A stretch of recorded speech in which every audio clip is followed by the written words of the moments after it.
अस्सलाम वालेकुम नाजरीन, मैं हूं सादिया बतूल और आप देख रहे हैं फ़ख्र न्यूज़।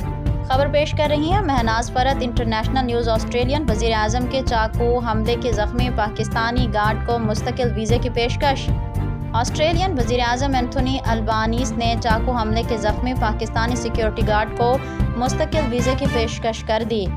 गैर मुल्की खबर रसां इदारे के मुताबिक एक रेडियो इंटरव्यू के दौरान वज़ीर आज़म एंथोनी अल्बानीज़ ने तस्दीक की है कि बोंडी जंक्शन के चाकू हमले के दौरान ज़ख्मी पाकिस्तानी सिक्योरिटी गार्ड को ऑस्ट्रेलिया का मुस्तकिल वीज़ा दिया जाएगा। वज़ीर आज़म अल्बानीज़ का कहना था कि मोहम्मद ताहा वो दूसरे शख्स थे जिन्होंने हफ्ते के रोज़ उस आदमी मुजरिम जोएल काउची का सामना किया जो गैर मामूली जुर्रत का इजहार है।